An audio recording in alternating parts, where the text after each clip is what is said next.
Happy Halloween. Yeah, you heard him. Happy Halloween. Now, something that we've noticed over here is the FA Cup is a pretty spooky competition. So many horrors on show, just like this one from Traore. Of course, this isn't what he intended, but if you look at it from this angle, just about here, that's not natural. I can only assume the ghost of the FA Cup has something to do with that one. Oh, look, it's Liverpool involved once again, and this time it's Jamie Carragher that's fallen victim. This is something you want to avoid as a defender. Don't stick the ball in the back of your own net in a cup final. Frightening stuff. You know what else is frightening? The fact that Gary Neville thought this was offside. But even more frightening, Fabian Barthez. He's frozen. He had no choice in the matter. Some sort of evil spirit took over him there. Here's another look at that. Certainly not offside as Paulo Di Canio sticks it home for the Hammers. It was just never the same after that though, was it, Fabian? Never the same. The scariest part of this clip is the fact that they're using an Umbro ball. It's Man United and West Ham involved again as Rooney takes this spot kick, but once again the curse of the FA Cup is back. Don't blame Wayne though. Notice how the ball levitates over the bar. Just weird. Oh, I remember this one. The power was from above. Just couldn't make their mind up who wanted to win this game. The Arsenal-Man United era was a fantastic one, but that right there wasn't so fantastic, was it, Ryan? Yeah, you put your head in your hands. Look closely, guys. This isn't natural. Spirits from above pulling Keown over there. Seaman's dragged out before Manuel Neuer made it a thing, and over goes Campbell. It's confirmed this spirit was a Man United fan. Unfortunately, he couldn't do nothing about that. Something he could do was create an invisible force field that pushed everything in a certain direction. I know you're laughing at me, but this isn't made up, guys. Look at the fans, look at the police, and look at the ball. It goes to the right, and Peter Schmeichel makes a fantastic save. And we all know what this led to, don't we? A treble winning season for Man United. But now that we look back at this,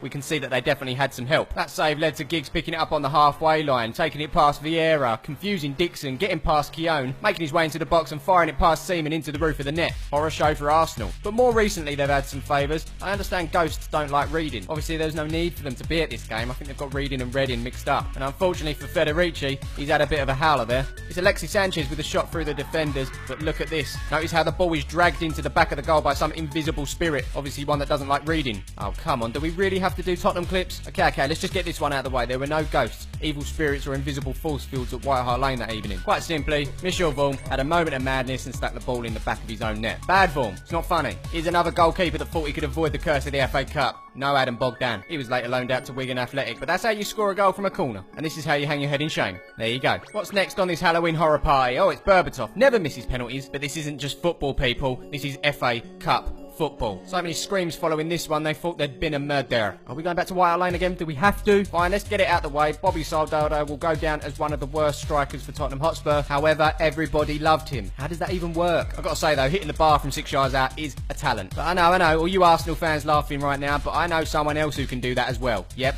Freddie Ljungberg. See ya. Luckily for Arsenal, Freddie had already put them 1-0 up after 3 minutes, and that's how the score ended. They actually went on to win the FA Cup that year. But hey, who cares? Let's just see another miss from inside the 6-yard box that hits the bar. Boom! Solomon Kalou, come on down. I mean, mate, that was pretty poor. Let us know in the comments below, guys, who you think could have scored that. Nan, Grandad, Pet Goldfish. I'm thinking even Roberto Soldado could have scored that. Same game, Chelsea versus Portsmouth. Frank Lampard rarely missed penalties, and once again the FA Cup curse has come into play. You know, I've realised these clips favour Portsmouth. Here's another one here. In this one, the corner's sent in by Cranchar. Keeper misses it, but there's Darren Carter to stick it in the roof of his own net. When you think about it, it's quite scary what can happen on a football pitch. And when we think about nightmares in the FA Cup, this is certainly one of them that crops up. Well done, Darren. You've made it into the compilation. Finally, if you thought that was a decent own goal, step up Wayne Hatswell for Forest Green. Just clear it, mate. Just clear it. Nope, stick it top bins in the back of your own net. Wayne recently confirmed that he's still not over this moment. Suffers from nightmares every single night. Who'd want to be a footballer, eh? Anyway, that brings us to the end of this one. Want to see more like this? Check out the own goal horrors video. If you don't like my voice, just watch it on mute. If you do like my voice, comment below and let us know you want to see more.